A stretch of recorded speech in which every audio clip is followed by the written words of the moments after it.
Έλα, παιδιά, αφήστε τις αηδίες τώρα. Πόσους Κινέζους έχουμε εδώ σήμερα? Κανέναν? Κρίμα. Και πώς μ' αρέσουν. Οι Κινέζοι τρώνε τις πάπιες και τα σούσι. Πώς μ' αρέσουν τα σούσι. Α, ναι, συγγνώμη, Ιαπωνέζικα είναι. Είναι σαν αυτό που λέμε το ελληνικός καφές είναι τουρκικός.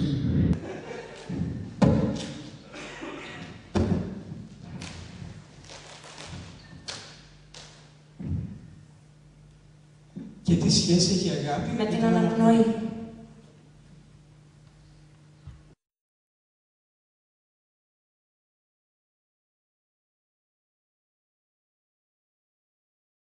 Μήπως επειδή τα πνευμόνια είναι τόσο κοντά στην καρδιά.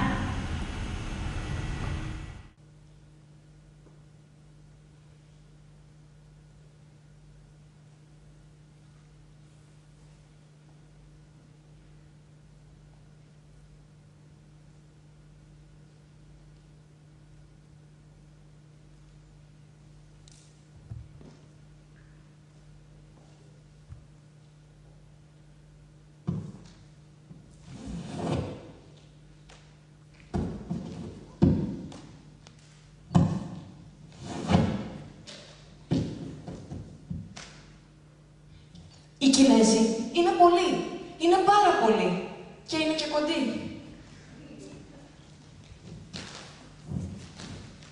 Πώς αναπνέουν οι Κινέζοι?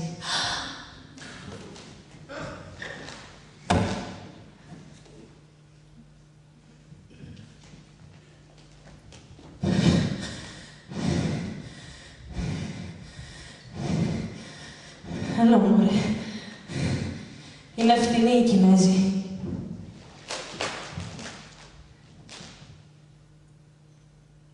Είναι φτηνοί οι Κινέζοι.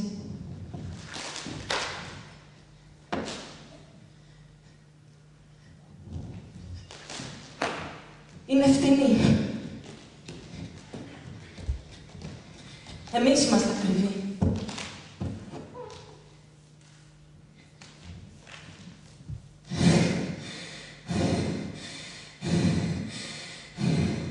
Οι Κινέζοι είναι εκτός Σέγγεν, αλλά δεν τους νοιάζει.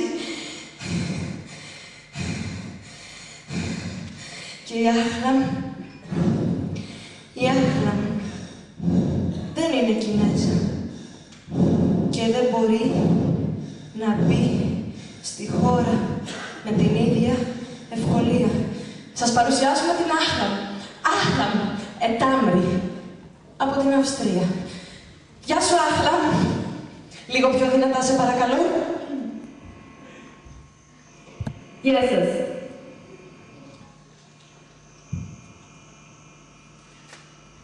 Είναι της μόδας να μιλάνε οι χορευτές κάνουν Σκηνή. στη σκηνή Σκηνή. και ιδιαίτερα ξενόγλωσσα. Θα ήθελα να σας μιλήσω για την αγωνία που θα μπορούσε κανείς να ζει στην καθημερινότητα της Μαρακές, αλλά δεν βρίσκω τα λόγια. Τότε μήπως θα μπορούσες να μας το χορέψεις, Άχλαμ?